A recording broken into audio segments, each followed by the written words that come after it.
होना चाहिए कि महिलाओं के लिए ऐसी कौन सी योजनाएं हैं जो राजस्थान में महिलाओं के लिए सुरक्षा चक्र का काम करती हैं?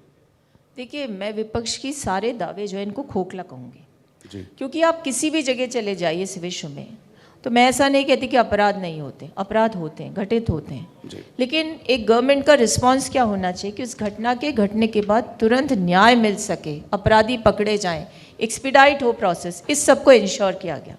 मुझे आज भी याद है कि हमारे यहाँ जब हमारे इलेक्शंस के बाद शायद बाई इलेक्शन था, ऐसे ही कुछ था, मुझे या हो सकता है लोकसभा इलेक्शन हो, तब एक घटना घटी थी जो विपक्ष को पता नहीं थी। वो बाद में उनके संज्ञान में उसको मुद्दा बनाया, लेकिन हमारे मुख्यमंत्री जी ने उसको डिफेंसिव मोड में नहीं लिया। उन्होंने कहा कि मुझे इसका क्या डिफेंस करना है, अगर ऐसा कुछ हुआ है तो मुझे और ज़्यादा सजग होकर के कुछ कानून निर्मित करने होंगे। उन्होंने महिलाओं के सशक्तिकरण, उनको न्याय दिलाने के लिए एसपी को नोडल एजेंसी बना दिया। एफआईआर का रजिस्ट्रेशन मैंडेटरी था, लेकिन अगर नहीं होता है थाने में तो एसपी को दर्ज करनी होगी।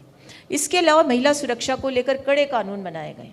आज यदि कोई घटना घटती है तो इमीडिएट रिड्रेसल होता है। जोधपुर का जो कांड हुआ उसमें सिर्फ 90 मिनट्स में न सिर्फ अपराधियों को पकड़ा गया, एप्रीहेंड ही नहीं किया, न्याय दिलाने की प्रक्रिया भी शुरू हो गई। मुझे आज भी याद है कि पूर्ववर्ती शासन जिसमें महिला मुख्यमंत्री थी, हम खुद विपक्ष मीडिया के इंचार्ज थी मैं उस समय, हमें याद है आज भी कि यूनाइटेड नेशन से शोभपूर्ण टिप्पणी आई। और क्यों आई पता है आपको? क्योंकि प्रतिदिन महिला उत्पीड़न होता था, और ऐसा उत्पीड़न था जिसकी हम कल्पना नहीं कर सकते। जूते में पानी डाल करके महिला को पीने के लिए बाध्य किया जाता था, उनको इतना टॉर्चर किया जाता था। तो वो शोभपूर्ण टिप्पणी आई और डायन कह के उस समय तक उनके राज्य में प्रताड़ना थी। आज मुझे कोई ऐसा केस दिखाई नहीं देता। मैं नहीं कहती अपराध बंद हो गए, अपराध कहीं बंद हो गए, जहाँ मानव होगा वहाँ अपराध की प्रवृत्ति होगी, लेकिन अपराध का शमन करना, उसका निदान करना, महिलाओं को सुरक्षित महसूस करवाना, ये काम हमारी सरकार ने किया है। जी।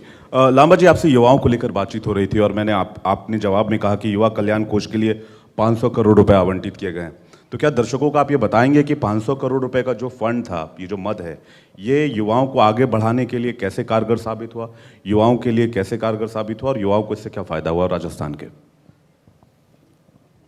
देखिए, सरकार युवाओं के लिए अलग अलग स्कीम्स और अलग अलग जो उनके लिए काम कर रही थी, शिक्षा, स्वास्थ्य, रोजगार, उसके अलावा जब हम लोग घूमे प्रदेश भर में तो ये मांग आई कि उनके जो समग्र विकास के लिए या अलग से जो उनकी एक्टिविटीज़ होती हैं उनको कैसे हम अप्रिशिएट कर सकते हैं, उसके लिए एक मांग आई। और जब माननीय मुख्यमंत्री जी ने 500 करोड़ रुपए हमें दिए तो उसमें हमने उनको 3 हिस्सों में बांटा है। पहला 200 करोड़ रुपए वो उनके स्किल डेवलपमेंट पर हम खर्चा करने वाले, जो ऑलरेडी सरकार कर रही है, उसके अलावा ये 200 करोड़ रुपए हमने युवाओं के लिए रखे हैं। उसके अलावा 200 करोड़ इसमें उनकी शिक्षा और ख़ास तौर पर जो कमज़ोर वर्ग के लड़के लड़कियां, छात्र छात्राएं, युवा हैं, उनकी छात्रवृत्ति और शिक्षा के ऊपर 200 करोड़ जाने वाले हैं। और 100 करोड़ रुपए उनके एडवांस पर्सनालिटी डेवलपमेंट के ऊपर जाने, जिनके अलग अलग जगह कैंप्स लगेंगे, उनको लोगों से मिलना, उनको सीखना, उनका जो कल्चरल और सोशल एक्सचेंज प्रोग्राम्स, इन सब के ज़रिए ये 500 करोड़ उनके ऊपर खर्च किए जाने हैं। और उसके साथ बजट में अलग से माननीय मुख्यमंत्री जी ने 75 करोड़ रुपए युवाओं के यूथ फेस्टिवल के लिए उन्होंने दिए।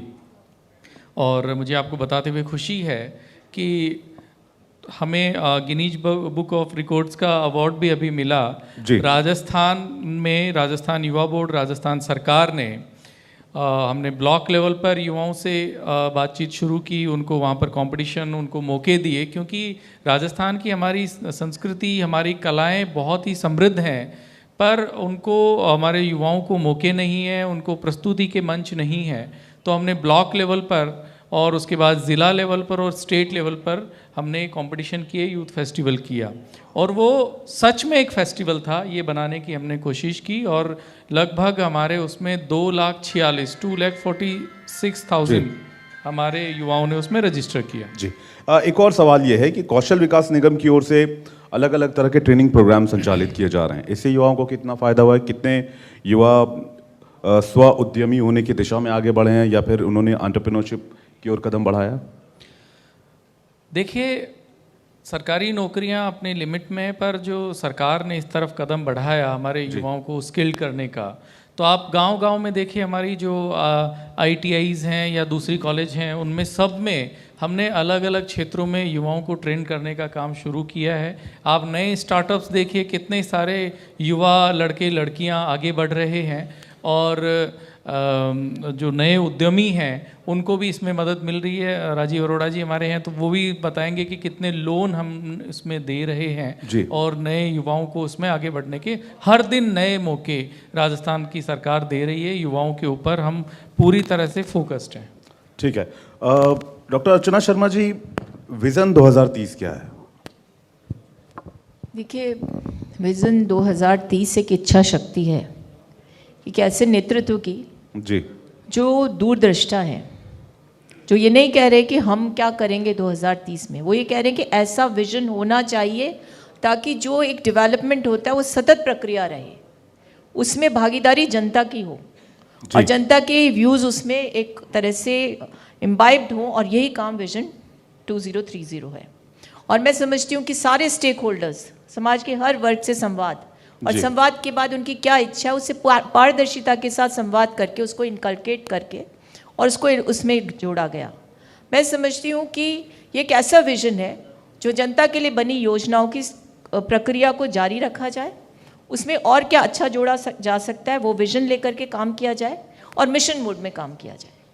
और मैं समझती हूँ कि जब सरकार को सिर्फ 3 साल भी नहीं मिले पूरे काम करने के लिए, उसके बावजूद बेहतरीन योजनाएं बन चुकी हैं, उनको धरातल पर उतार दिया गया है, जनता लाभान्वित हो रही है। हम खुद साक्षी हैं कि महंगाई राहत कैंप में जब हम जाते थे तो हम देखते थे कि जनता स्वस्फूर्त होकर, कोई नहीं ला रहा था उनको ये पता था कि जो विभीषिका महंगाई की मोदी सरकार ने छोड़ी उससे यदि राहत मिलेगी तो इस कैंप के माध्यम से। यदि बीमार को कोई राहत लेनी तो चिरंजीवी स्वास्थ्य बीमा योजना उसकी सबसे ज़्यादा जीवनदायिनी लाइफलाइन बन गई थी। लोग कहते हैं कि ये डेडलाइन है, इस पर काम करना है। हमारे मुख्यमंत्री जी कहते हैं कोई डेडलाइन नहीं होती, लाइफलाइंस रहेंगे। और लाइफलाइन बनाना, जनता को सशक्त करना, उसे उस चीज़ का भान कराना कि उसका अधिकार है। Rights based initiative UPA government का एक कंसेप्ट था जिसे हमारे मुख्यमंत्री जी ने आगे बढ़ाने का काम किया। ये विजन वो विजन है जो राजस्थान की जनता स्वप्न देखती है, चाहे वो खुली आंखों से देखे चाहे बंद आंखों से देखे, लेकिन वो सपना है तो उसे मूर्त रूप देना ये हमारा काम है। और मैं इस विजन को लेकर के मैं समझती हूँ इसने बहुत बड़ी जनजागृति पैदा की राजस्थान में, राजनीति की सकारात्मकता पैदा की है, नेताओं में विश्वास पैदा किया है, और सबसे बड़ी बात यह है कि इस विजन ने हर व्यक्ति को स्टेक होल्डर बनाकर इसमें